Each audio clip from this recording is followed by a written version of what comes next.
Welcome to AP19 news. Andhra Pradesh cabinet పలు కీలక నిర్ణయాలు తీసుకుంది. ఏపీ సచివాలయంలో ముఖ్యమంత్రి వైఎస్ జగన్మోహన్ రెడ్డి అధ్యక్షతన కొనసాగిన మంత్రిమండలి సమావేశంలో పలు కీలక అంశాలకు పచ్చజెండా ఊపారు. ఇందుకు సంబంధించి బీసీ సంక్షేమ, సినిమాటోగ్రఫీ, INPR శాఖ మంత్రి చెల్లుబోయిన వేణుగోపాలకృష్ణ వివరాలు వెల్లడించారు. వైఎస్ఆర్ చేయూత 4వ విడతకు కేబినెట్ ఆమోదం తెలిపిందన్నారు. ఫిబ్రవరి నెలలో వైఎస్ఆర్ చేయూత నిధుల విడుదలకు మరియు SC, ST, BC మైనారిటీ మహిళలకు 5,000 కోట్ల మేర నిధుల విడుదలకు గ్రీన్ సిగ్నల్ ఇచ్చిందని ఆయన పేర్కొన్నారు.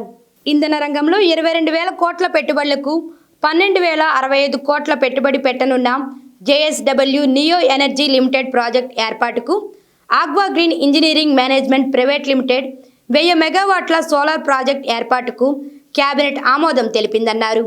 ఇక ఎక్రోన్ ఎనర్జీ ఇండియా ప్రైవేట్ లిమిటెడ్ 1,350 కోట్ల పెట్టుబడుల ప్రతిపాదనకు కేబినెట్ ఆమోదం తెలిపిందన్నారు. అంటే ఒకటి IB లాంటి ఎడ్యుకేషన్ ఎక్కడో దొరకంది 7 నుంచి 36 లక్షలు అయ్యేటువంటి ఎడ్యుకేషన్ ఇవాళ ప్రభుత్వ పాఠశాలలో తెచ్చినందుకు మీరు పెద్ద పతాక శీర్షికలు రాయాలి మా పత్రికలన్నీ.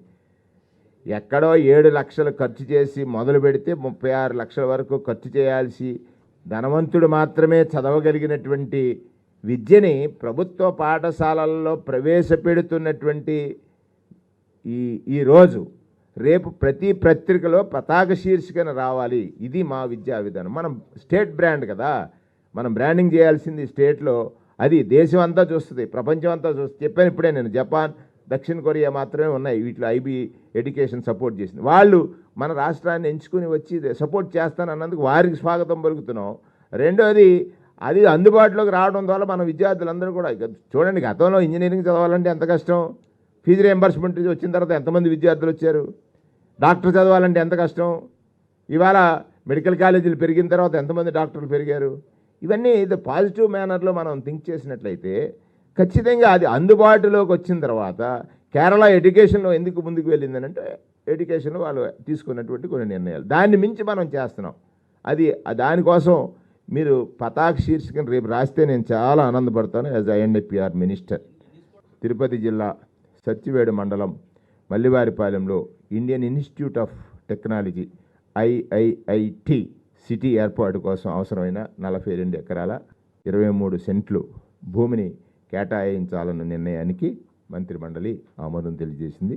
స్థూలంగా ఈరోజు ఒక శుభవార్తల మంత్రిమండలి నిరుద్యోగ యువతకి ఇచ్చినటువంటి ఈ సందర్భంలో ఈ రాష్ట్రంలో ప్రభుత్వం ప్రజల కోసం నిరంతరం ప్రజావసరాలు కాకుండా ప్రజాశయాలకు కూడా అనుగుణంగా తీసుకునేటువంటి పలు కీలక నిర్ణయాల్లో ఈ కేబినెట్ ఒక ముఖ్యమైనటువంటి కేబినెట్గా ఈ సందర్భంగా మనం చేస్తున్నాం. కృష్ణా జిల్లా మచిలీపట్నంలో బుధవారం జిల్లా SP జాషువా సాధారణ బదిలీలో భాగంగా చిత్తూరు జిల్లాకు బదిలీ అయ్యారు. లాస్ట్ వర్కింగ్ డే సందర్భంగా జిల్లాలో సాయుధ దళాల నుండి గౌరవ వందనం స్వీకరించారు. అనంతరం నూతనంగా బాధ్యతలు స్వీకరించిన SP నయీం అష్మీకు జాషువా పుష్పగుచ్చంతో స్వాగతం పలికారు. నూతన SP నయీం అష్మీ జాషువాను దుస్సాలవాలతో సత్కరించి వీడ్కోలు పలికారు. ఇటీవల జరిగిన IPS అధికారుల బదిలీలో భాగంగా ACB SPగా వ్యవహరిస్తున్న నయీంను జిల్లా SPగా ప్రభుత్వం నియమించిన సంగతి తెలిసిందే. మచిలీపట్నంలోని జిల్లా పోలీస్ కార్యాలయంలో SPగా అద్నాన్ బాధ్యతలు స్వీకరించారు.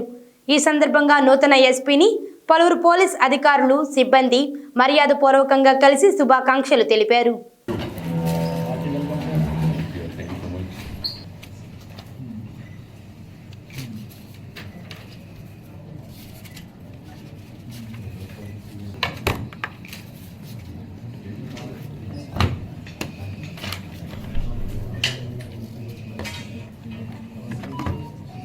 PCC చీఫ్ షర్మిలపై MLA Kodali Nani hot comments చేశారు. గుడివాడలో బుధవారం ఆయన మాట్లాడుతూ, సీఎం జగన్తో వ్యక్తిగత విభేదాలు ఉంటే కూర్చొని మాట్లాడుకోవాలే గాని వ్యక్తిగతంగా ప్రభుత్వంపై విమర్శలు చేయటం సరికాదన్నారు. రాష్ట్రాన్ని సర్వనాశనం చేసిన కాంగ్రెస్ పార్టీ కోసం పాకులాడటం సరికాదని షర్మిలకు సూచించారు. మోదీకి 350 సీట్లు వస్తాయని సర్వేలు చెబుతుంటే రాహుల్ గాంధీ ఎలా PM అవుతారని తెలిపారు. కాంగ్రెస్ పార్టీలో చేరి ఆ పనికి మాలినటువంటి తీసేసిన తహసీల్దారులాగా ఆ 10 మంది పనికి మాలిన నాయకులను వేసుకుని రాజశేఖర రెడ్డి బిడ్డ రాజశేఖర రెడ్డి బిడ్డ రాజశేఖర రెడ్డి బిడ్డ అని తెలంగాణలో ఆయన పరువు తీసి ఆయన పేరు మీద పార్టీ పెట్టి ఆ పార్టీని తీసుకెళ్లి మూసీ నది లాంటి కాంగ్రెస్ పార్టీలో కలిపి ఇక్కడికి వచ్చి జగన్మోహన్ రెడ్డి గారి మీద నిందలో జగన్మోహన్ రెడ్డి గారిని విమర్శిస్తుంది. ఇదంతా కూడా మంచి పద్ధతి కాదు. ఆవిడకి ఏమైనా పర్సనల్గా ఉంటే పర్సనల్గా చూసుకోవాలి. అసలు కాంగ్రెస్ పార్టీ ప్రతిపక్ష హోదా వచ్చే పరిస్థితి ఉందో ఈరోజు రాష్ట్రంలో? మోడీ గారికి 350 సీట్లు వస్తాయని చెబుతున్నారు. నరేంద్ర మోడీకి 350 సీట్లు వస్తాయని ప్రతి సర్వేలన్నీ చెబుతున్నారు. చెబుతుంటే కాంగ్రెస్ పార్టీ అధికారంలోకి వద్దంటే నితీష్ కుమార్ వెళ్ళిపోయాడు. మమతా బెనర్జీ వివాదాలు, ప్రతి వాళ్ళు ఇండియా కూటమి అని పెట్టారు. ఆ కూటమి ఒక్కొక్కటి వెళ్ళిపోతున్నారు. ఈరోజు కాంగ్రెస్ పార్టీ ఏంటి అధికారంలోకి వచ్చి రాహుల్ గాంధీ అక్కడ ఎంపీకి గెలుపుతాడా? అదో తీసేయడానికి సిద్ధంగా ఉన్న పార్టీని దాన్ని పట్టుకొచ్చి డిస్పోజల్ పార్టీని రాహుల్ గాంధీ మొదటి సంతకం పెడతాడంట. ఎక్కడ పెడతాడు మొదటి సంతకం? ఎక్కడ పెడతాడు? ఆ ఎంపీ కూడా కాడు. ప్రధానమంత్రి రాహుల్ గాంధీ అయ్యే పరిస్థితి ఉందా? మనం బతికుండగా రాహుల్ గాంధీని ప్రధానమంత్రిగా చూడగలమా ఈ దేశంలో? బోండా ఉమా గతంలో 5 సంవత్సరాలు ఎమ్మెల్యేగా ఉండి 30వ డివిజన్ ప్రాంత అభివృద్ధిని విస్మరించారని ఎమ్మెల్యే వెల్లంపల్లి శ్రీనివాస్ విమర్శించారు. బుధవారం విజయవాడలో ఆయన మాట్లాడుతూ బోండా ఉమను బుడమేరు మధ్యకట్ట ప్రజలు అసహించుకుంటున్నారని అన్నారు. మధ్యకట్ట ప్రజలు బోండా ఉమ మళ్లీ వస్తే కబ్జాలు చేస్తారని భావిస్తున్నారని ఆరోపించారు. ప్రతి గుమ్మంలో బోండా ఉమకు నిరసన శాఖ కనిపిస్తుందన్నారు. ఈ డివిజన్ 30 డివిజన్ చూసుకుంటే కనుక పూర్తిగా కూడా చాలా అభివృద్ధిలో సర్వగా ముందుకెళ్తుంది. కోట్ల రూపాయలు పెట్టి అభివృద్ధి చేశారు. గతంలో 5 సంవత్సరాలు ఇక్కడ ఎమ్మెల్యేగా పనిచేసిన బోండా ఉమ కనీసం వాళ్ళకి రోడ్లు వేసిన దుస్థితి లేదు. వాళ్ళకి దాదాపు ఇప్పటికి 23 కోట్ల పైన ఇప్పటికి ఖర్చు పెట్టడం జరిగింది. ఇంకా మళ్ళీ శాంక్షన్స్ ఉన్నాయి, ఇంకా చేస్తాము. గతంలో కంటే కూడా అభివృద్ధి చక్కగా చేసే విధంగా, ముఖ్యంగా చెప్పాలి సంక్షేమ పథకాలు, చిన్నపిల్లల అమ్మఒడి దగ్గర నుంచి పెద్దవాళ్ళ పెన్షన్ వరకు కూడా అన్ని పథకాలు కూడా నేరుగా మా ఇంటికి వస్తున్నాయి. జగనన్న చక్కటి పరిపాలన చేస్తారని చెప్పని ప్రతి ఒక్కళ్ళు ఆశీర్వదించి మళ్ళీ జగనన్నే వస్తాడు, జగన్మోహన్ రెడ్డి గారినే గెలిపించుకొని ముఖ్యమంత్రి చేయాలని చెప్పని ప్రతి ఒక్కళ్ళ నోట కూడా వచ్చే మాట ఇదే. నరసరావుపేట పట్టణంలోని జిల్లా క్రీడా మైదానంలో జిల్లా స్థాయి ఆడుదాం ఆంధ్ర పోటీలు బుధవారం జిల్లా కలెక్టర్ శివశంకర్, ఎమ్మెల్యే గోపిరెడ్డి శ్రీనివాసరెడ్డి ప్రారంభించారు. అనంతరం క్రీడాకారులను పరిచయం చేసుకుని అభినందనలు తెలిపారు. ఈ సందర్భంగా కలెక్టర్ మాట్లాడుతూ ఆరోగ్యానికి క్రీడలు, వ్యాయామం ఎంతో అవసరమన్నారు. ఈ నెల 26 నుంచి ఫిబ్రవరి 10 వరకు ఆడుదాం ఆంధ్ర క్రీడా పోటీలు నిర్వహిస్తున్నట్లు తెలిపారు.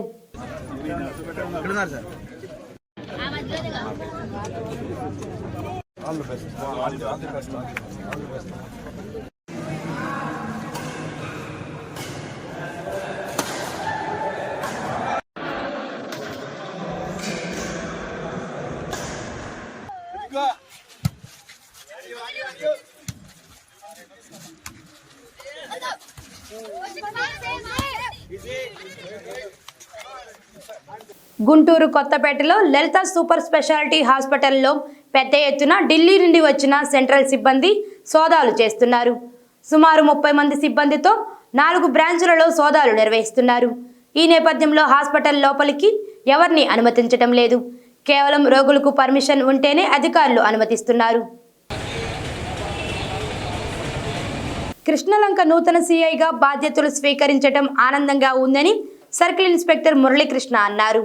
బుధవారం విజయవాడలో ఆయన మాట్లాడుతూ కృష్ణలంక పరిధిలో అసాంఘిక కార్యకలాపాలపై దృష్టి పెట్టడం జరిగిందని, బ్లడ్ బ్యాచ్ పాయింట్స్ గుర్తించి స్పెషల్ టీమును ఏర్పాటు చేశామని వెల్లడించారు. ఎన్నికలు వస్తున్న నేపథ్యంలో ముందస్తుగా స్టేషన్ పరిధిలోని రౌడీ షీటర్లపై ప్రత్యేక దృష్టి పెట్టి బైండ్ ఓవర్ చేస్తున్నామని తెలిపారు. కృష్ణలంకలో ఉన్నటువంటి పోలీస్ రిలేటెడ్ ఇల్లీగల్ యాక్టివిటీస్ ఎక్కడెక్కడ ఏ పాయింట్స్ ఉన్నాయి, పోలీసు దేని మీద దృష్టి పెట్టాలి అనే దాని మీద సార్ కూడా స్పెషల్గా మాకు చెప్పడం జరిగింది. ముఖ్యంగా బస్ స్టాండ్ సరౌండింగ్ ప్రదేశాల్లో ఈ anti social elements like ganja కానీ, తర్వాత ఈ ఎన్డీపీఎల్ డిపిఎల్కి సంబంధించి కానీ, అదేవిధంగా ఈ బ్లేడ్ బ్యాచ్కి సంబంధించి కానీ కొన్ని పాయింట్స్ ఐడెంటిఫై చేశాము. ఆ పాయింట్స్ అన్నీ కూడా స్పెషల్గా మన క్యూఆర్టీ టీంని పెట్టుకున్న పాయింట్స్ అన్నీ కూడా తిరుగుతున్నాము. కోర్టు కేసులకు సంబంధించి పిటిషన్ పేపర్లలో పిటిషనార్థుడి కులం, మతం వివరాలను ప్రస్తావించే పద్ధతిని ఆపివేయాలని దేశంలోని న్యాయస్థానాలకు సుప్రీంకోర్టు సోమవారం ఆదేశించింది. ఈ మేరకు ఉత్తర్వులను అన్ని కోర్టులు, సబార్డినేట్ కోర్టులకు జారీ చేసింది. సుప్రీంకోర్టు న్యాయమూర్తులు హిమా కోహ్లీ, ఆహ్సానుద్దీన్ అమానుల్లాలతో కూడిన ధర్మాసనం ఈ ఉత్తర్వులు ఇచ్చింది. పిటిషన్ కాపీలో కులం, మతం వివరాలను ప్రస్తావించడంలో అర్థం లేదన్నారు.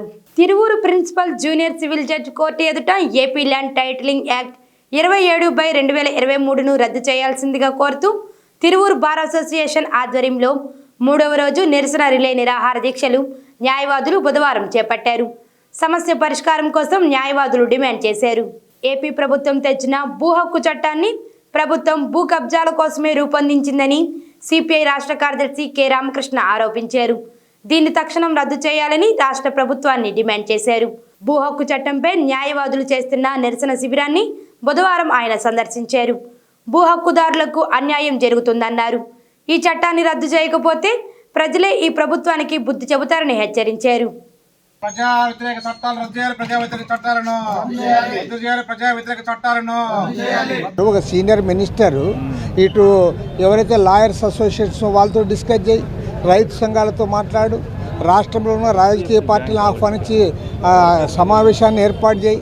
నువ్వేమీ చేయకుండా నువ్వు ఏకపక్షంగా దాన్ని అమల్లోకి తీసుకొని వచ్చి అమల్లోకి తెచ్చిన దానికి నువ్వు సమాధానం చెప్పమంటే దానిపైన విమర్శలు వస్తే నీతి ఆయోగ్ చెప్పిందని నీతి ఆయోగ్ పైన చెప్తా ఉన్నారు. ఎడ్లపాడు మండల పరిధిలోని తిమ్మాపురం జాతీయ రహదారిపై పోలీసులు బుధవారం గంజాయిని పట్టుకున్నారు. స్థానిక సమాచారం మేరకు 2 వ్యక్తులు సీలేరు నుండి హైదరాబాద్కు గంజాయిని తరలిస్తూ తిమ్మాపురం వద్ద జాతీయ రహదారిపై ఒకరినొకరు ఢీకొనడంతో కింద పడిపోయారు. స్థానికులు వారిని లేపి కింద పడిపోయిన బ్యాగులను ఇచ్చే క్రమంలో బ్యాగ్లో నుంచి గంజాయి ప్యాకెట్ ఒకటి బయటపడింది. వెంటనే స్థానికులు పోలీసులకు సమాచారం అందించారు. వెహికల్ చెకింగ్ చేస్తుండగా 2 వ్యక్తులు అనుమానాస్పదంగా అతివేగంగా వాళ్ళని నెట్టేసుకొని పారిపోవడం జరిగింది. వాళ్ళని వెంబడించి పట్టుకోగా వాళ్ళ దగ్గర గంజాయి దొరికింది. దాని మీద దర్యాప్తు చేస్తున్నాము. పూర్తి వివరాలు త్వరలో వెల్లడిస్తాం. ఎన్ని కేజీలు ఉండొచ్చండి చెప్తాం. సుమారు వెయిట్ చేసి దర్యాప్తులో చెప్తాం. వీళ్ళు సీలేరు నుంచి తెస్తున్నారని మా ప్రాథమిక దర్యాప్తులో తెలిసింది. అది పూర్తి సమాచారం మీకు తొందరలో వెల్లడిస్తాం. ముద్దనూరు మండల కేంద్రంలో బుధవారం వైసీపీ టీడీపీ నాయకుల మధ్య తీవ్ర ఘర్షణ చోటు చేసుకుంది. ముద్దనూరు మాజీ ఎంపీపీ మునిరాజ్ రెడ్డి, ఆయన సమీప బంధువు కుడుముల శశిధర్ రెడ్డి వైసీపీలో ఉన్నారు. బుధవారం శశిధర్ రెడ్డి టీడీపీలో చేరుతున్న సమయంలో మునిరాజ్ రెడ్డి అడ్డుకున్నారు. దీంతో ఇరు వర్గాల అనుచర వర్గం పరస్పరం రాళ్లు కుర్చీలు రువ్వుకున్నారు. పోలీసులు అక్కడికి చేరుకొని భారీ బందోబస్తు ఏర్పాటు చేశారు.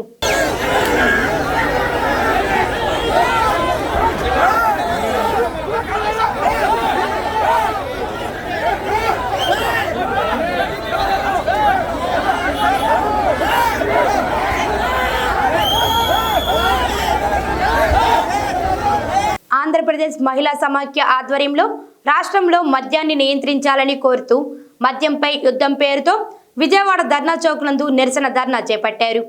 ఈ సందర్భంగా రోడ్లపై మద్యం సీసాలను ధ్వంసం చేసి నిరసన తెలియజేశారు. మహిళా సమాఖ్య రాష్ట్ర కార్యదర్శి దుర్గా భవానీ మాట్లాడుతూ మద్యం కారణంగా అనేక కుటుంబాలు రోడ్డున పాలవుతున్నాయని ఆవేదన వ్యక్తం చేశారు. సంపూర్ణ మద్యపానం చేస్తానన్న ముఖ్యమంత్రి మాట తప్పాడని మండిపడ్డారు.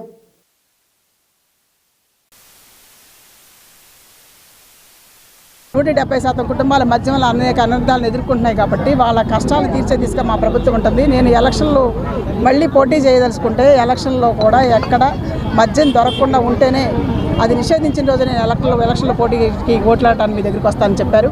మరిన్ని తాజా వార్తల కోసం చూస్తూనే ఉండండి AP19 న్యూస్.